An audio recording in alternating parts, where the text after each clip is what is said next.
ഇന്നത്തെ വീഡിയോയിൽ നമ്മൾ ഷെയർ ചെയ്യാൻ പോകുന്നത് നമ്മുടെ വീട്ടിലുള്ള സാധാരണ ചേരുവകൾ വെച്ച് ഉണ്ടാക്കിയെടുക്കാൻ പറ്റിയ നല്ലൊരു പലഹാരത്തിൻ്റെ റെസിപ്പിയാണ് കേട്ടോ. അപ്പോൾ നല്ല ടേസ്റ്റി ആയിട്ടുള്ള ഈ പലഹാരം എങ്ങനെ ഉണ്ടാക്കുന്നത് നമുക്ക് നോക്കിയിട്ട് വരാം. അപ്പോൾ നമുക്ക് ഇത് ഉണ്ടാക്കിയെടുക്കാൻ നമുക്ക് ആദ്യം മെയിനായിട്ട് വേണ്ടത് അവിലാണ്. ഞാനിവിടെ ഒരു 1.5 കപ്പ് അവിലൊന്ന് എടുത്ത് വെച്ചിട്ടുണ്ട്. ആ ഒരു പാനിലോട്ട് ഇട്ടിട്ട് കൊടുക്കുന്നുണ്ട്. ഞാനൊരു വെളുത്ത അവലാണ് എടുത്തിട്ടുള്ളത്. ഏത് അവലാലും മതി കേട്ടോ. ഞാനൊരു വെളുത്ത അവലാണ് എടുത്തിട്ടുള്ളത്. ഇതൊന്ന് ജസ്റ്റ് ഒന്ന് റോസ്റ്റ് ചെയ്തിട്ട് എടുക്കാം. നല്ലപോലെ കളർ മാറുന്നത് വരെ ഒന്ന് റോസ്റ്റ് ചെയ്തിട്ട് എടുക്കേണ്ട ആവശ്യമില്ല കേട്ടോ. ജസ്റ്റ് ഒന്ന് കയ്യിലിട്ടൊന്ന് പൊട്ടി ഒരു പരുവത്തിൽ ആവുന്നത് വരെ ഒന്ന് റോസ്റ്റ് ചെയ്തിട്ട് എടുക്കാം. ഇതൊന്ന് ചൂടാറിയിട്ട് വന്ന ശേഷം മിക്സിയുടെ ചെറിയ ജാറിലിട്ടത് ഒന്ന് പൊടിച്ചെടുത്തിട്ട് വരാം. നല്ല ഫൈനായിട്ട് തന്നെ പൊടിച്ചെടുത്തിട്ടുണ്ട്. ഇനി നമുക്ക് ഇതിലോട്ട് വേണ്ടതാണ് തേങ്ങാപ്പാൽ. ഞാനിവിടെ ഒരു മുഴുവൻ തേങ്ങയുടെ പാൽ കൂടെ ഒന്ന് പിഴിഞ്ഞെടുത്തിട്ടുള്ളത്. 1-ാം പാൽ 2-ാം പാൽ അങ്ങനെ തരംതിരിച്ചിട്ടില്ല കേട്ടോ. ഏകദേശം ഈ ഒരു മെഷറിംഗ് കപ്പിൽ 2.5 കപ്പ് പാലാണ് ഞാനിവിടെ എടുത്തിട്ടുള്ളത്. ഇതിലോട്ട് നേരത്തെ നമ്മൾ മാറ്റി വെച്ചിരിക്കുന്ന പൊടിച്ച് വെച്ച അവിലുണ്ടല്ലോ, അതിലോട്ടൊന്ന് ചേർത്തിട്ട് കൊടുക്കാം. പക്ഷെ ഒന്ന് ഇളക്കി യോജിപ്പിച്ചിട്ട് എടുക്കാം. അങ്ങനെ അവലും തേങ്ങാപ്പാലൊക്കെ ഞാനിവിടെ നല്ലപോലെ ഒന്ന് മിക്സ് ചെയ്തെടുത്തിട്ടുണ്ട്. അവൽ അതുകൊണ്ട് ഒന്ന് തേങ്ങാപ്പാൽ കിടന്ന് കുറച്ച് കഴിയുമ്പോൾ ഒന്ന് കട്ട് ചെയ്ത് തുടങ്ങുക.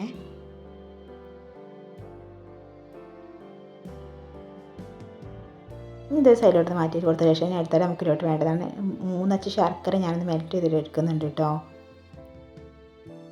ഇതിലോട്ട് 1 കപ്പ് വെള്ളം കൂടെ ഒന്ന് ഒഴിച്ച് കൊടുത്തിട്ട് ഇതൊന്ന് മെൽറ്റ് ചെയ്തിട്ട് എടുക്കാം. ശർക്കരയൊക്കെ നല്ലപോലെ തന്നെ ഉരുകി വന്നിട്ടുണ്ട്. അതിന് ശേഷം ഞാനിതൊന്ന് മറ്റൊരു പാത്രം ഒന്ന് അരിച്ചെടുത്തിട്ടുണ്ടായിരുന്നു കേട്ടോ. എന്നിട്ട് വീണ്ടും ഇതിലോട്ടൊന്ന് ഒഴിച്ച് കൊടുത്തതാണ്. കല്ലുപൊടി എന്തെങ്കിലും പോയി കിട്ടാനായിട്ടാണ് ചെയ്തെടുത്തിട്ടുള്ളത്. ഇതിലോട്ട് നമ്മൾ നേരത്തെ മാറ്റി വെച്ചിരിക്കുന്ന അവിലിൻ്റെയും തേങ്ങാപ്പാലിൻ്റെയും മിക്സ് ഉണ്ടല്ലോ, ഒന്ന് ലോ ഫ്ലെയിമിലോട്ട് ആക്കി കൊടുത്ത ശേഷം അത് ഇതിലോട്ടൊന്ന് ഒഴിച്ചിട്ട് കൊടുക്കാം. നമ്മൾ ഒഴിച്ച് കൊടുക്കുന്നത് തന്നെ ഇളക്കി എടുത്തിട്ട് വേണ്ടത് ഒഴിച്ച് കൊടുക്കാനായിട്ട്. ആ മിക്സ് മുഴുവനായിട്ടിലോട്ടൊന്ന് ഒഴിച്ച് കൊടുത്തിട്ടുണ്ട്. ഇതിലോട്ട് നമുക്ക് മധുരം ബാലൻസിനായിട്ട് കുറച്ച് ഉപ്പും അതുപോലെ തന്നെ ഒരു ടീസ്പൂൺ ഏലക്കാപ്പൊടിയും കൂടി ഒന്ന് ചേർത്തിട്ട് കൊടുക്കാം. വീണ്ടും നല്ലപോലെ ഒന്ന് മിക്സ് ചെയ്തിട്ട് എടുക്കാം. നമ്മൾ ഉണ്ടാക്കുമ്പോൾ എപ്പോഴും ശ്രദ്ധിക്കേണ്ടത് എന്താണെന്ന് വെച്ചാൽ നമ്മളെപ്പോഴും അടി കട്ടിയുള്ള പാത്രത്തിൽ വേണ്ടത് ഉണ്ടാക്കിയെടുക്കാനായിട്ട്. നോൺ സ്റ്റിക്കിൻ്റെ പാനായ കുഴപ്പമില്ല, അല്ലാത്ത സ്റ്റീൽ പാത്രമൊക്കെ എടുക്കുകയാണെങ്കിൽ നമ്മൾ എപ്പോഴും കൈ വിടാതെ തന്നെ ഇളക്കിയിട്ട് കൊടുക്കേണ്ടി വരുമേ. നോൺ സ്റ്റിക്കിൻ്റെ പാനാണ് നമ്മൾ എടുക്കണമെന്നുണ്ടെങ്കിൽ ഇടയ്ക്കിടയ്ക്ക് ഇളക്കി കൊടുത്താൽ മതിയേ. ഇനി നന്നായിട്ട് തിളച്ചിട്ട് വന്ന ശേഷം തീയൊന്ന് മീഡിയം ഫ്ലെയിമോട്ട് മാറ്റി കൊടുക്കാം. തുടർന്ന് ഇളക്കി കൊടുത്തിട്ട് ഒന്ന് കുറുക്കിയിട്ട് എടുക്കാം.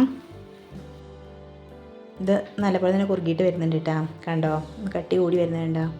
വീണ്ടും ഇളക്കി കൊടുത്തിട്ട് ഇതൊന്ന് നല്ലപോലെ തന്നെ ഒന്ന് കുറുക്കിയിട്ട് എടുക്കാം. നല്ലപോലെ തന്നെ കട്ട് ചെയ്ത് തുടങ്ങിയിട്ടുണ്ട്. തേങ്ങാപ്പാലത്തെ എണ്ണയൊക്കെ നല്ലപോലെ ഒന്ന് തെളിഞ്ഞ് വന്നിട്ടുണ്ട്. കണ്ട ഈ പാനിനൊക്കെ ഒന്ന് വിട്ട് വരുന്ന ഈ പരുവത്തിലാവുമ്പം ഒരു 2 മിനിറ്റും കൂടെ ഇളക്കി കൊടുത്ത ശേഷം ഫ്ലെയിം ഒന്ന് ഓഫ് ചെയ്തിട്ട് കൊടുക്കുക. ഞാൻ കാണുമ്പോൾ മനസ്സിലാക്കാൻ പറ്റും, കണ്ടില്ലേ പാനിനൊക്കെ നല്ലപോലെ തന്നെ വിട്ട് വരുന്നുണ്ടോ. ഈ സമയമാകുമ്പോൾ നമുക്ക് ഫ്ലെയിം ഒന്ന് ഓഫ് ചെയ്തിട്ട് കൊടുക്കുക. ഞാനിവിടെ ഈ ഒരു പാത്രത്തിനാണ് സെറ്റ് ചെയ്തിട്ട് എടുക്കുന്നത്. അതിൽ കുറച്ച് നെയ്യൊന്ന് സ്പ്രെഡ് ചെയ്ത് കൊടുത്തിട്ടുണ്ടായിരുന്നേ. ആ ചൂടോട് കൂടെ തന്നെ മിക്സിയിലോട്ടൊന്ന് ഒഴിച്ചിട്ട് കൊടുക്കാം. പക്ഷേ അതിന് മുകളിൽ ലെവൽ ചെയ്തിട്ട് എടുക്കാൻ സ്പൂണിൽ കുറച്ച് എണ്ണയോ നെയ്യോ എന്താക്കി കൊടുത്തിട്ട് നല്ലപോലെ നിന്ന് ലെവൽ ചെയ്തിട്ട് എടുക്കാം. സ്പൂണിൽ ഒട്ടി പിടിക്കാതിരിക്കാൻ വേണ്ട നെയ്യൊന്നാക്കി കൊടുത്തിട്ടുള്ളത്.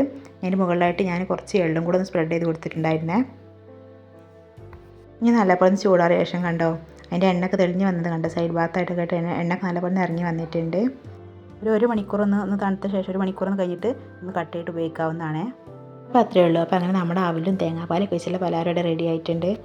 നല്ല സൂപ്പർ ടേസ്റ്റാണ് ഇത് കഴിക്കാനായിട്ട്. വീഡിയോ ഇഷ്ടമായി എല്ലാവരും ഇത് ഉണ്ടാക്കിയിട്ട് നോക്കുക. നിങ്ങളുടെ ഫീഡ്ബാക്കും കാര്യങ്ങളൊക്കെ അറിയിക്കുക. അതുപോലെ തന്നെ ലൈക്ക് ചെയ്ത് ചാനൽ ഒന്ന് സപ്പോർട്ട് ചെയ്യണേ.